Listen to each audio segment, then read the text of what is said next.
So wait till you skip a read. So we're going to talk about comparative and superlative adjectives here. So grab your book, give the book a look, and by book I mean your notebook, so we can make this time fly by. We're going to talk about being able to recognize comparative and superlative adjectives in both English and Latin. Can you point them out? Can you also define them? What are they doing? Can you tell what they are? And for the Latin piece of this means you need to be able to know what declensions they're using as well. And of course reading, which is our level 3, our mastery skill, and then writing, the scary skill, but also the one that shows you know the material the most. So let's get going. Adjectives come in 3 degrees in Latin. You have the positive, comparative, and superlative. So the positive is simply just the adjective as it is. The comparative has more in the adjective, or er is added to the end. The superlative has most in the adjective, or est is added onto the end. And realize that when we're talking about this, the positive form is simply stating something, like I am happy. It's giving an attribute to the noun. If we do a comparative, I am happier than somebody or something else, right? If we're doing a superlative, then we're saying I'm the happiest, right, out of a group. I'm giving it the highest degree I can. So here's an example of some adjectives in their positive and comparative and superlative forms. Note tall, taller, tallest, right? It keeps the same root. The positive is just with er or est added on. Same with fast, faster, fastest. Intelligent has 4 syllables, and usually words or adjectives with more than 2 syllables we use more. So we say more intelligent rather than intelligenter and most intelligent. Latin's actually going to be easier than that. We're going to be able to just add an ending and that's it. And then good, better, and best, those are irregular in English and in Latin. We'll look at the irregulars later. So the comparative degree, we know about the positive degree. We already talked about that. Let's talk about the comparative degree. To do the comparative degree, all you need to do is find the stem of the adjective and add eor for the masculine, eor for the feminine, and eus for the neuter. Right? And so that those will form your nominative, your dictionary entry singular forms. The comparative uses third declension and third declension noun endings. Specifically, these are noun endings. And it's going to be translated, depending on the English word, as more whatever or whatever. Note bene, or note well, that an easy way to remember this, because these are cognates of one another, is that you can take it and say, oh, I know that that's the comparative form because in English it's faster, right? And in Latin I see the IOR on the end, clarior. So let's look at some charts. I'm going to show you several charts. You don't need all of these. So with adjectives like our 2-1-2s, we're getting that stem. You should really be getting it from the second part all the time, but at any rate, light. And then you're adding IOR all the way across. And that would be your dictionary entry for happier. Right? If I wanted to look it up, it'd be lightior, lightier, lightius.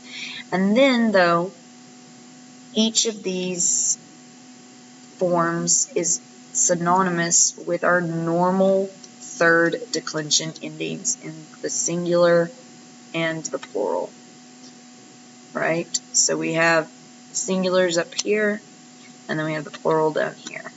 And every case has gone through. We've just added IS, long I-E-M-E, long E-S-U-M, a B-U-S, long E-S, a B-U-S. That's the third declension. Yeah. And that's true for masculine and feminine. For the neuter, we know that they repeat. So there are repeats, and they have A's. So there are A's. If you see a 2-1-2 adjective that is like pulcher or miser, then you're going to want to go to the second part so that you drop that E, and that's going to be your stem to form the comparative. And note, it's the same thing as what we saw before, though. We're going to have singular side and the plural side, third declension endings after the IOR, and IUS is just for the nominative, right? But it repeats. The accusative, and then the rest have IORs on the neuter side. Looking at third declension adjectives, if it's a third declension adjective, like Felix, like Felix, so Felix, Felix, Felix, Felix, then we know that this is the genitive form. But if it's one like that that repeats all the way across, sapiens would be the same way. Then you're going to need to go to the genitive form to get the stem. And once you got that stem, you're still going to do the same thing. You're going to add IOR and IUS to get your nominative singular kind of dictionary entry form. And then you're just going to add your third declension endings. Note again that in the neuter, we have to repeat the IUSs here, but everywhere else we have that EOR stem. Last one, fortis, same way. So there's another example. Acer, acris, acre. Right, we've gone to the second part. This is also third added endings. So JK, fortis wasn't the last one. Calere, caleris, calere. Again, we've added. Alright, a couple of last things about comparative adjectives. Most adjectives ending in EUS. So there are adjectives that end in EUS and IUS, and usually what these are going to do is they don't follow that pattern. What they do is they just add the word more in front of them. So you can think of these as kind of like you think of intelligent or words with more than 2 syllables. We just add magus in front. We say magus here, but we just add magus and then the adjective. So there's an example.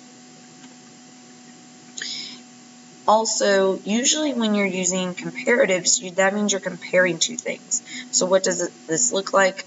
Well, we use the word qualm, and then the object of comparison, or the word being compared, goes in the same case as the noun that is modified by the comparative. I'll show you an example. Or you can just use the comparative and the ablative, no qualm. So here are 2 examples. If we look, frater altior, quam ego est, versus frater altior me est.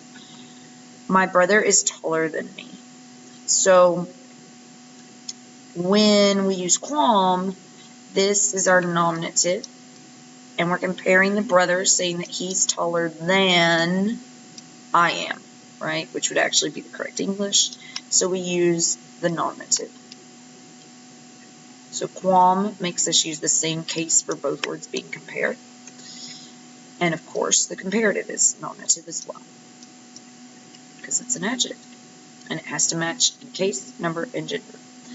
Versus frater altior me est, we've used the ablative and gotten rid of the qualm, and we can do that. That's allowed. But note that our comparative adjective is still nominative, like brother is. In our second example, maiores hostes ferociores quam illos pugnaverunt versus maiores hostes ferociores illis pugnaverunt. We are doing the same thing. We're making comparison between the ancestors, or not between the ancestors, but the ancestors fighting the enemies who are more ferocious, right? This is modifying or describing enemies than these people, whoever they are, should actually be than those people, whoever they are. So we've used qualm, and the word being compared, those people, is then going to be put into the same case as the enemies, because that's who they're being compared to. So we've got accusative, accusative, and accusative. Versus this one where we've used the ablative for the word being compared. But note, again, that the comparative is still accusative. Okay, that's comparative adjectives. Let's look at the superlative adjectives. I'm going to go more quickly through these now that you're sort of getting the hang of how this is being formed. Superlatives, we take the stem and we add issimos, and it becomes issimos, issima, issimum for the masculine, the feminine, and the neuter. They always use first and second, so they're basically 2, 1, 2s. And you translate them with most or with est. It depends on obviously the English word. Ismos is our cognate with est. It even sounds the same. So here's an example using happy again. So this would say happiest.